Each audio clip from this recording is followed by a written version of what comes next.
of the United States, accompanied by the Vice President of the United States and Dwayne Portis Jr.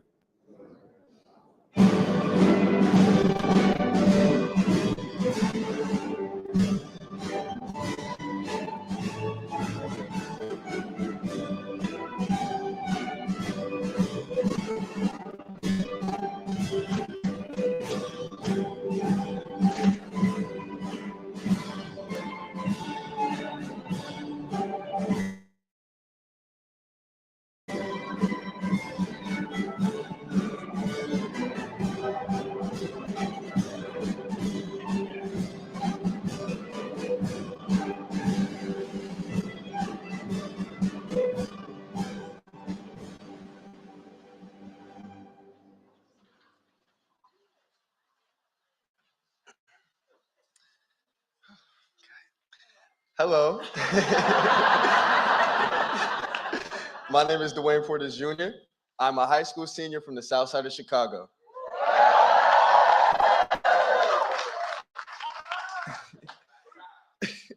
I play basketball and volleyball, the percussion and band, and try my hand in screenwriting and theater while keeping up my straight A's with a 4.5 GPA.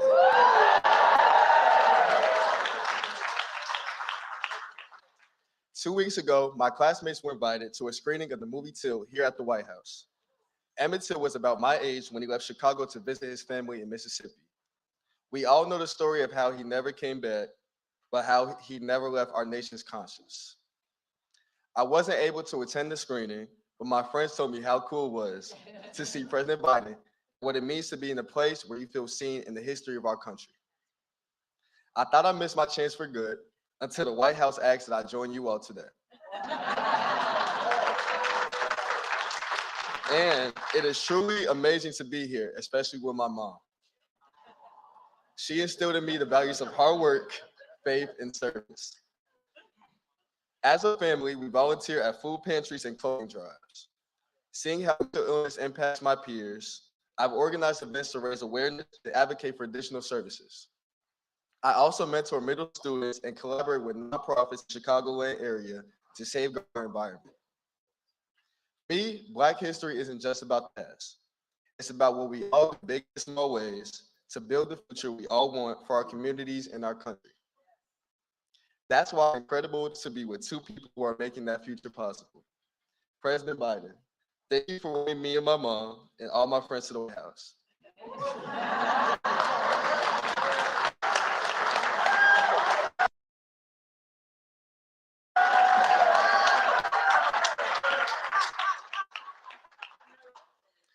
It's an experience that will change all of our lives. And hopefully I'll be able to see more of you in Washington. I'm currently applying to colleges and I want to go to a HBCU.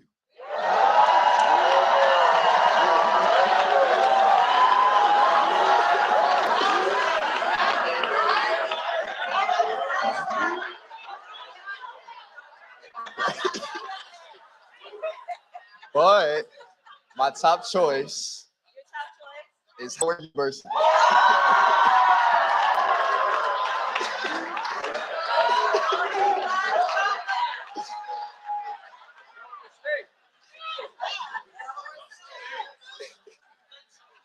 So it's an extra honor to introduce one of its greatest alumni. Ladies and gentlemen, please welcome the Vice President of the United States of America, Mrs. Kamala Harris.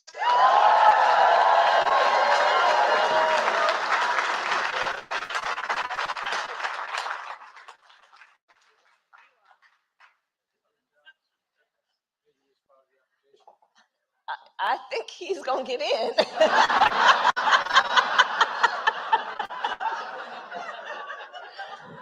Oh, you make us so proud. You make us so proud.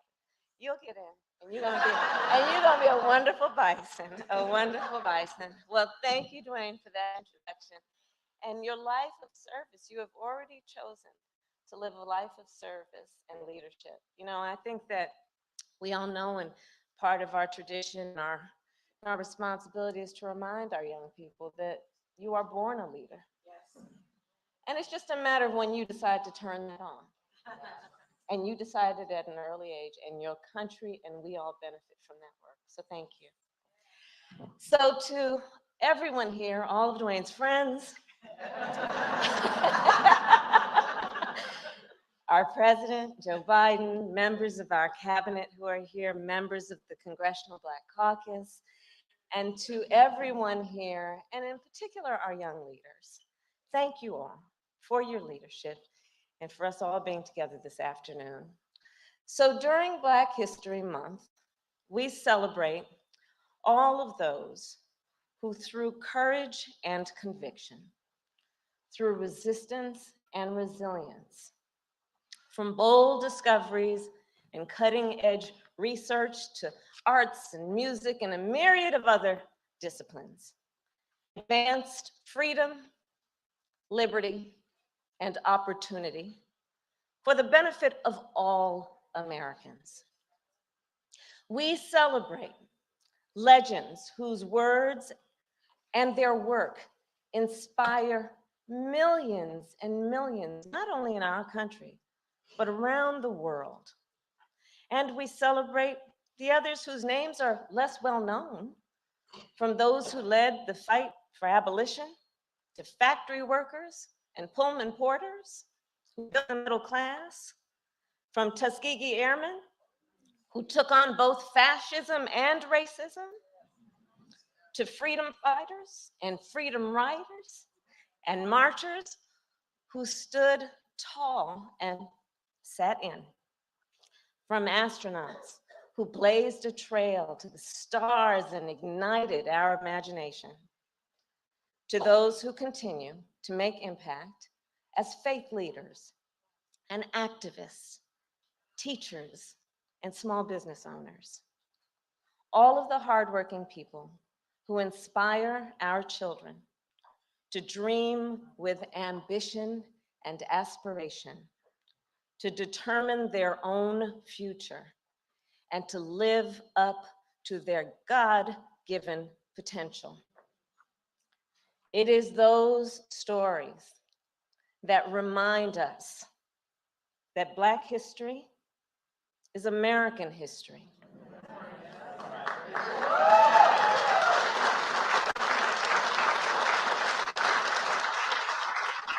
Living history, breathing history, history that we create every day, and history that we then must teach and celebrate.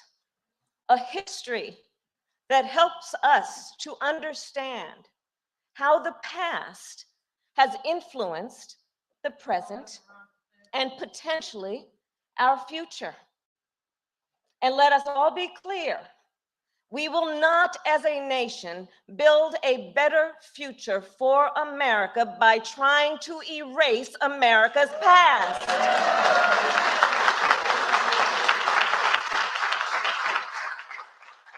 This month and all year round, we must recognize the full arc of our nation's history.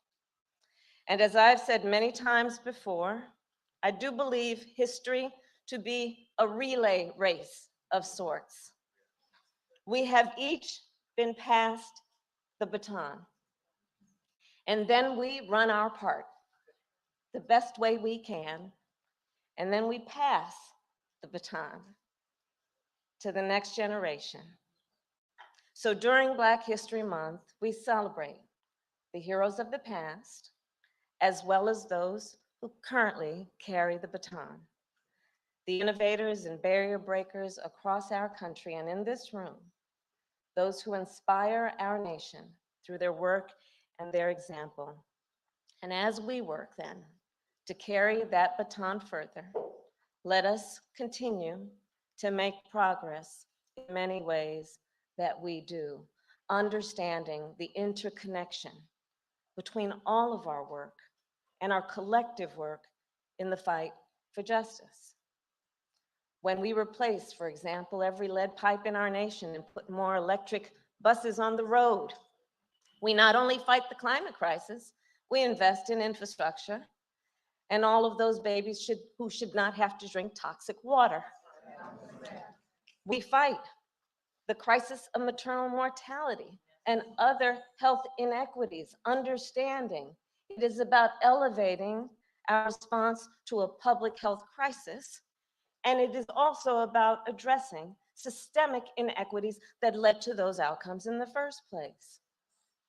When we make sure all entrepreneurs can access the capital they need to start and grow a business, we know it is about creating economic growth and opportunity, and also dealing with a history where far too many were excluded from the opportunity to be on that path of gaining economic wealth. When we help Americans afford to buy a home, we build intergenerational wealth and address the legacies of disparities. In the relay race of history, the baton is in our hands, and we have a president of the United States who is so deeply committed, and I see this every day, who is so deeply committed to pass on a better and more just America. So please join me in welcoming the President of the United States, Joe Biden.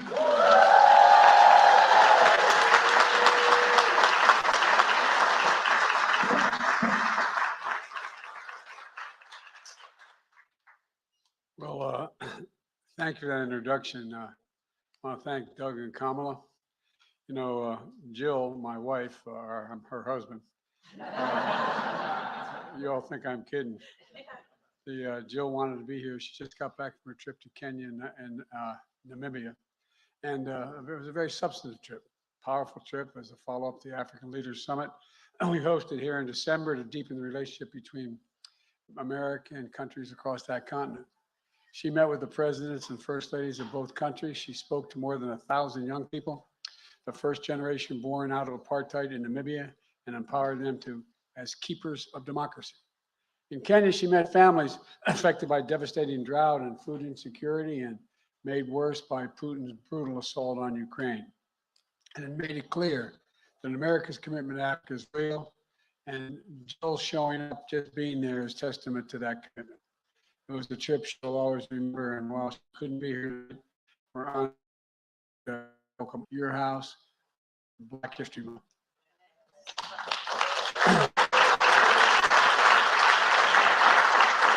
A special thanks to members of the most diverse administration in history who are here.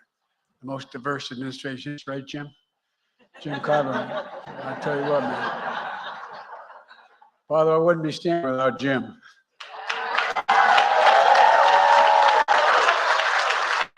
Thanks to the members of Congress who are here, starting with the first Black party leader in Congress in our nation's history, Hakeem Jeffries.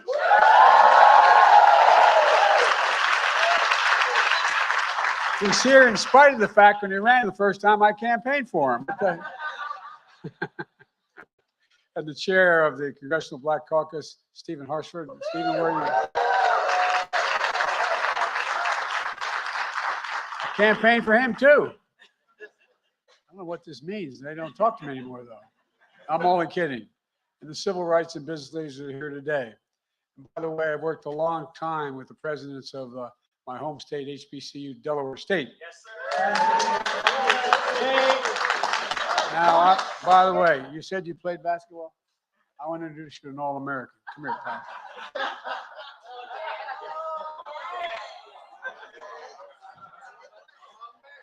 You see this guy here? He's better than Tiny Archibald. This is a guy, first team all, not a joke, not a joke. He would have been playing pro ball, except his feet got flatter when he got older. His one daughter ran my office in Delaware for a long time, the reason I'm here. And his second daughter here happens to be the congressman from the state of Delaware. But this guy, not only can he play ball, the reason his daughters have this kind of, I don't know, spark to change the world is because he did that too. So anyway, I want to say thank you. Thank you, Paul. Good to see you.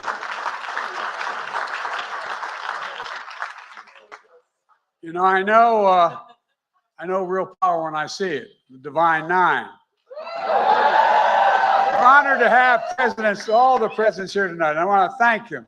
And by the way, you know, I'm not, I may be a white boy, but I'm not stupid. I know where the power is. I know where you think I'm joking. I learned a long time ago about the Divine Nine. That's why I spent so much time at Delaware State campaigning and organizing my campaign in Delaware. But all the presidents are here. I know we are the first administration in history to not only have all the presidents here at one time, but we have a permanent office here for the Divine Nine. But I got worried. We got so many damn guys working with me from Morgan State. Morgan, man, I'm a little worried about it. You know. Anyway, I'm not going to get in the middle of that.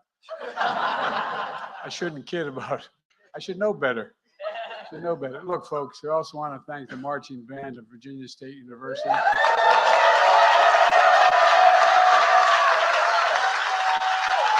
Welcome you all as you entered the White House. And of course, thanks to Dwayne, who you just heard from. Dwayne, I'm sure you didn't have a chance to check out Delaware State before Howard, but Howard's okay. I mean, Howard's a good school. By the way, I'm the only guy, for all the power in this room, I'm the only guy who had the president of a Divine Nine school work for him for years. And he got his doctorate while he was working for me, and then he went off and became a president. What the hell did he want to do that for? I don't know. But anyway, all kidding aside, you may be president one day. Here's the one commitment I want from you. And that is when they say, Joe Biden's out in the waiting room, you promise me you will not say Joe who. Okay, deal? All right.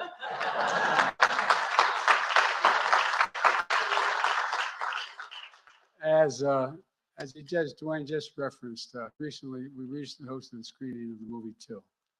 We hosted a screening because it's important to say from the White House for the entire country to hear, history matters. History matters, and Black history matters. Look, I can't just choose to learn what we want to know. We learn what we should know. We have to learn everything, the good, the bad, the truth, and who we are as a nation. That's what great nations do. That's what great nations do. And we're a great nation. And that's why the great historian, Carter G. Woodson, Dean of Howard University, more than 100 years ago, had a vision and a purpose. He thought there should be a Black History Month. First guy to do it, the best of my knowledge. And it's turned into Black History, I think he said Black History Week the first time. And it turned into Black History Month. And look, the legacy that's been continued by the Association for the Study of African American life and history.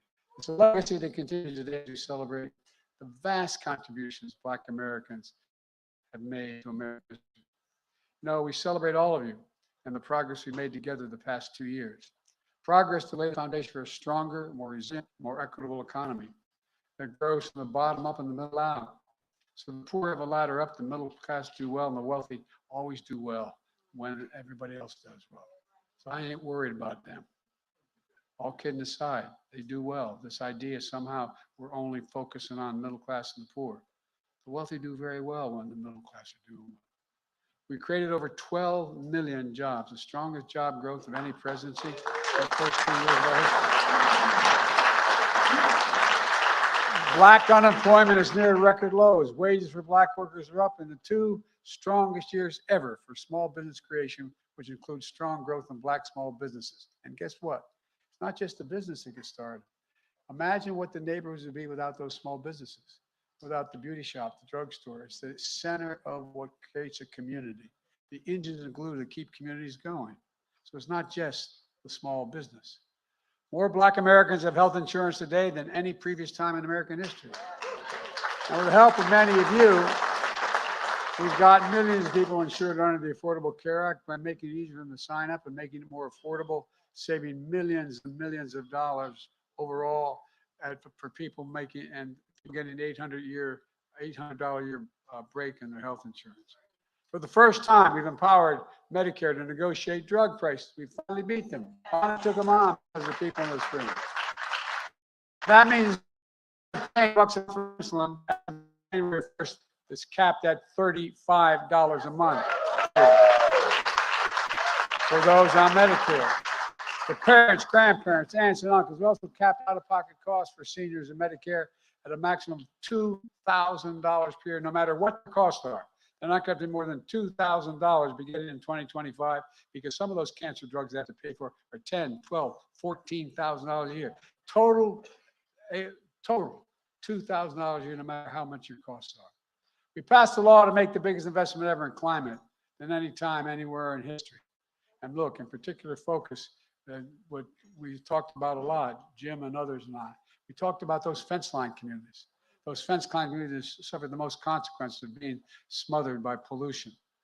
Think of Cancer Alley in Louisiana or Route 9 in the state of Delaware. They're the first out we're going to take care of. They're the first of the Americans we're going to take care of with this new legislation. And our once-in-a-generation infrastructure laws modernize Americans' roads, bridges, ports, airports, and with equity at the center of everything we do. Our Justice 40 initiative means that 40% of the overall benefits of clean energy, transit, and clean transit, and many other things is going to go to those underserved communities. That's the objective. We're replacing, as was mentioned by my colleague, my vice president, our vice president, poisonous lead pipes for every child in America being eliminated. We got schools, 400,000 schools and nurseries that have these lead pipes in them. We can turn on a faucet at home and drink clean water. We're delivering affordable high-speed internet to every single household. No parent should have to pull up in front of McDonald's for the kid to be able to do their homework. No, it's for real. Speaking of education, instead of a photo ops, we're delivering nearly $6 billion. I promise we would do $6 billion to HBCUs.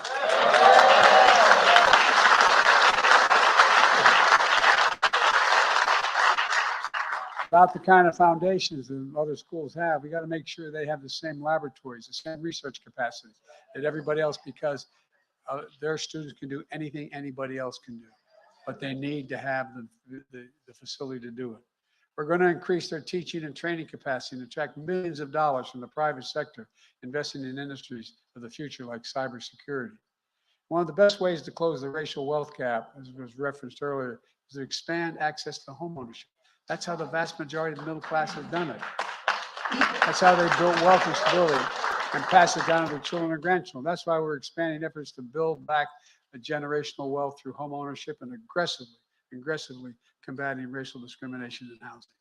Folks, my administration oversees hundreds of billions of dollars in federal contracts for everything from refurbishing aircraft carrier decks to installing railings in federal buildings. So as President of the United States, I get to award those contracts. Most of you don't know, I didn't even know, I've been around a long time. Back in 1933, they passed an Buy American legislation. Doesn't violate any international rules. It says that the money the President of the United States is given by the Congress to award contracts, you should buy America first. It's been around a long time, but guess what? The vast majority of previous presidents, Democrat and Republican, didn't apply it. If you want to build anything in America, it's got to be an American product and buy America. No, I'm not joking. That's why Black and brown owned businesses and other underserved communities have been historically underrepresented in such federal contracting. I committed by 2025, we're going to increase that 15% of every single contract I award as President of the United States will go to Black and brown small businesses.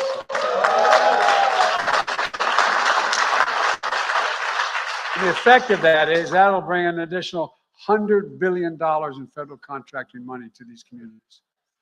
To deliver equal justice under the law, we're building a federal bench with judges that reflect all of America, led by Ketanji Brown Jackson.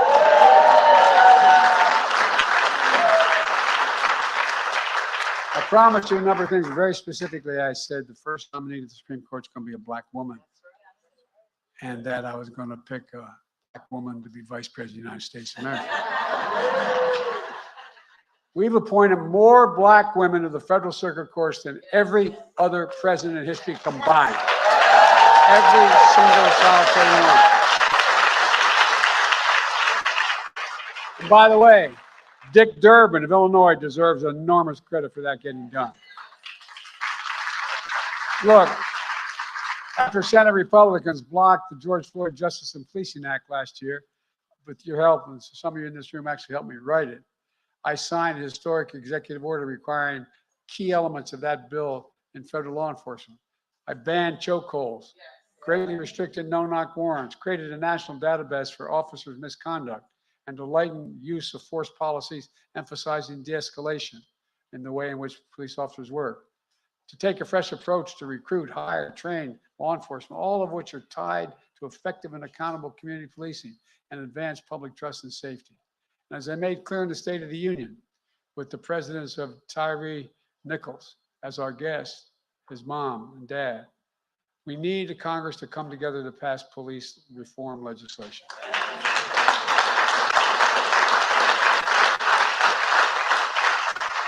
With your help, I signed the first major gun safety legislation in nearly 30 years. And guess what?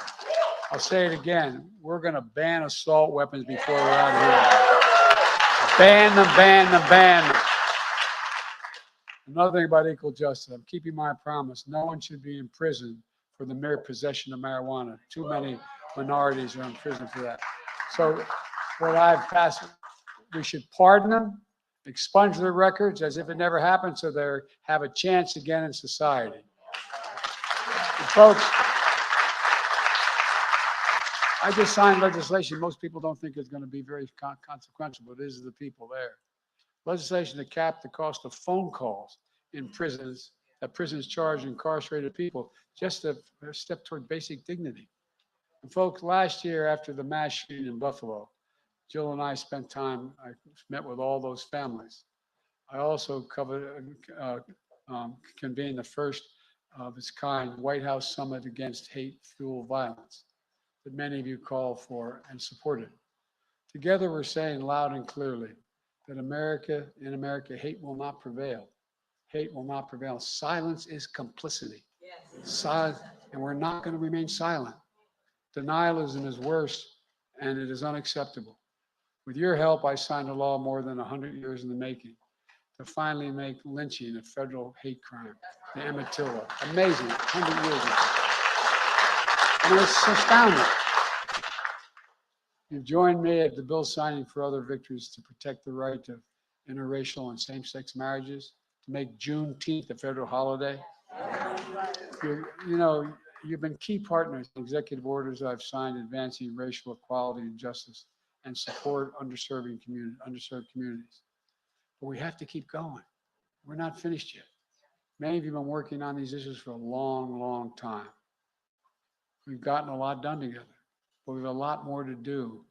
And people know, we have to, first of all, let people know what we've done, even in your communities.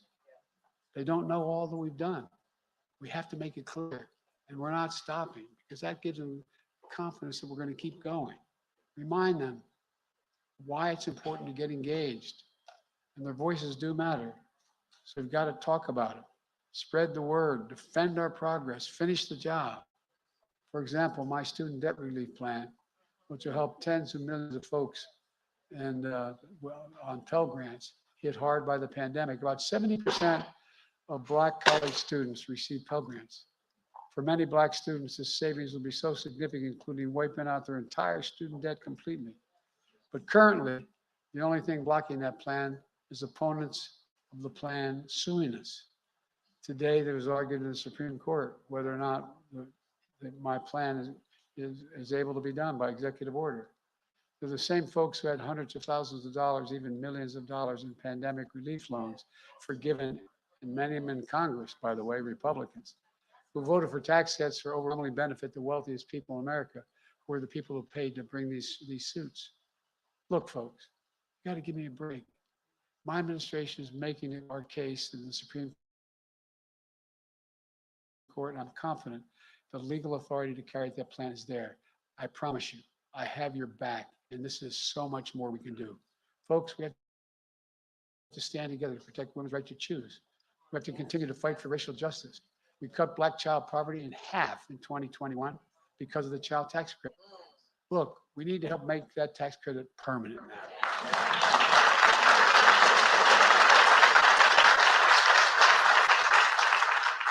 I signed the Bipartisan Electoral Count Reform Act to protect the will of the people and the peaceful transfer of power. We must get the Congress to vote on the John Lewis Rights Advancement Act. and the Freedom to Vote Act. I made clear that we cannot let the filibuster be an obstacle protecting that sacred right to vote. Look, let me close with this. I'm going quickly because you've been standing a long time, and I apologize. Last month, what would have been Dr. King's 94th birthday. I spoke in the pulpit at Ebenezer on a Sunday service.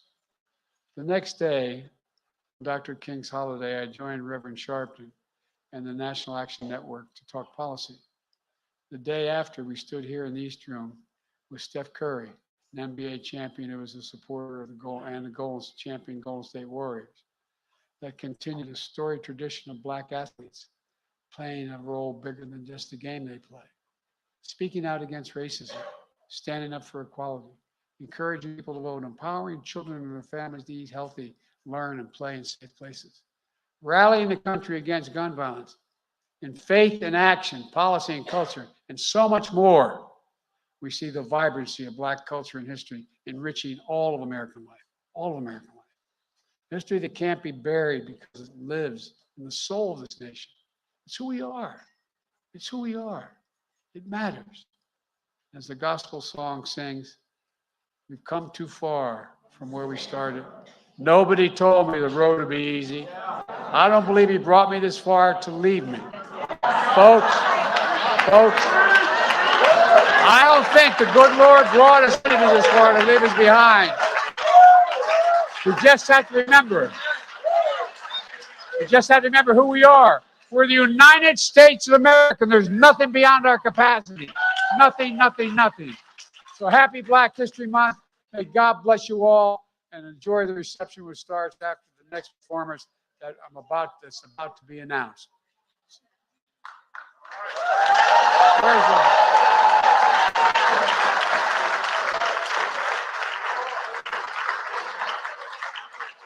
All right, who's going to announce? They're going to announce it? All right. Distinguished guests, please welcome Anthony Brown and Group Therapy.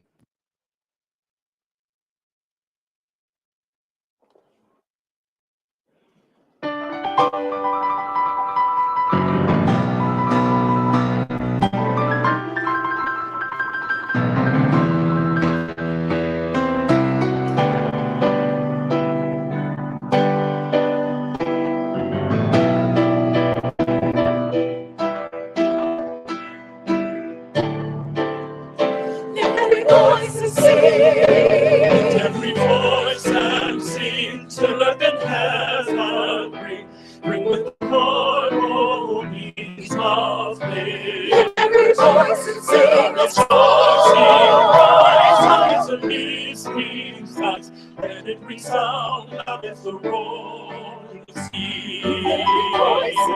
Sing a song. Every voice and sing a song.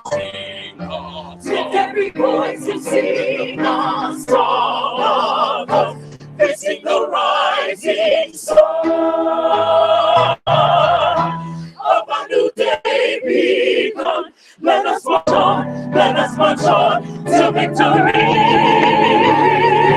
is won.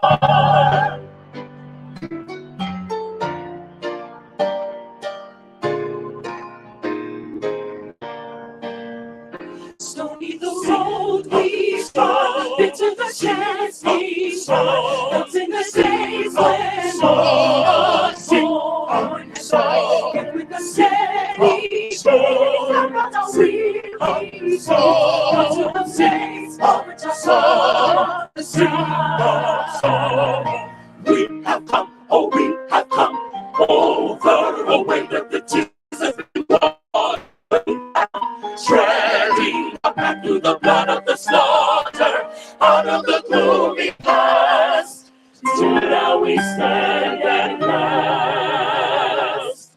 When the bright gleam of the bright star is cast.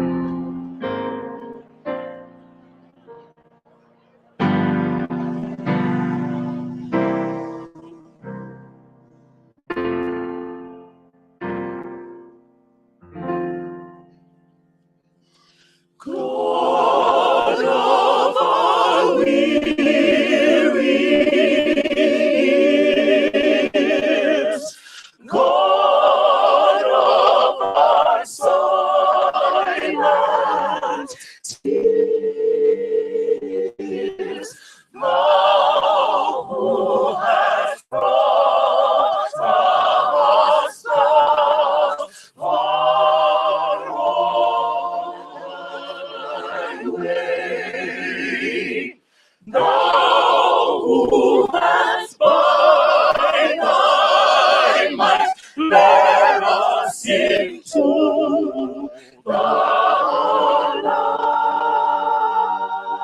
light.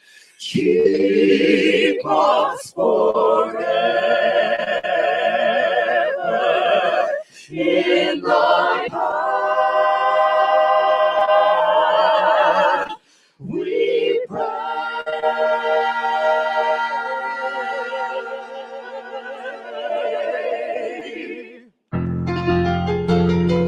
Bless our feet straight from the places of God when we next meet.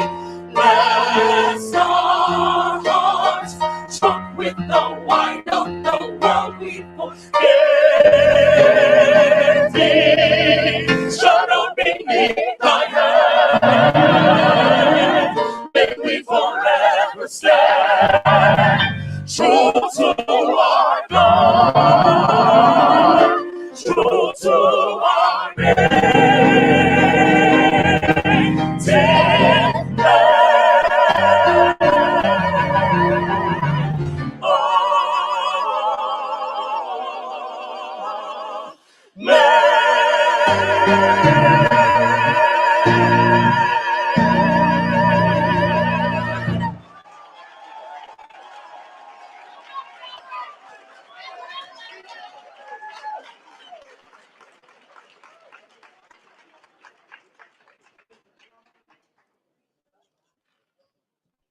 Can sing, man. You know, I know most of those songs for a simple reason. As my buddy from Delaware can tell you, when you're involved in the civil rights movement as a kid in high school, I used to go down to the black church. I go to 7:30 Mass. I'm a practicing Catholic. Then I go to 10 o'clock. And then we sit and plan what we're going to do in terms of desegregation. You think I'm joking, I'm not. And the only drawback I had, Jim, everybody thought I was a good guy, except I can't sing worth a damn.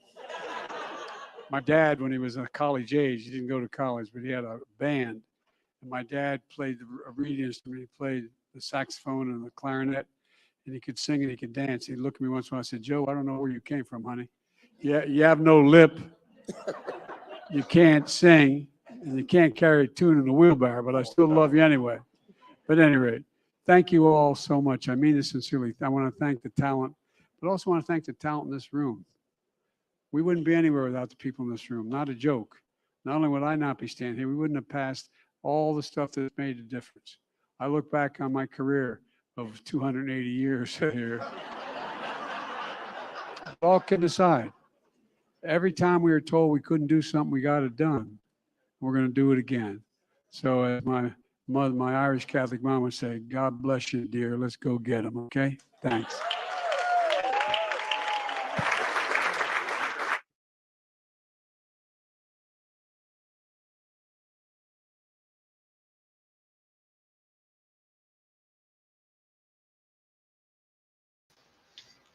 I'll be back later to go over this. I took some notes, but it ain't nothing different than what he been saying. To me, the most important part right now is what I was thinking they would explain to the people in the room and anybody else how everything that they're saying don't look right according to their Defense Production Act that was just implemented into law and amended yesterday, where Biden has full control right now in the midst of war over everything in the United States, including the land. The land belongs to no one. Any property is in his hands. Everything is in his hands based on the law, the 1950 law that he will be able to ration food rationing. I'll be back later. I just wanted to go because I saw it was live at WHITEHOUSE.GOV while I was reading and educating myself on their plans. Okay, thank you for showing up. See y'all later.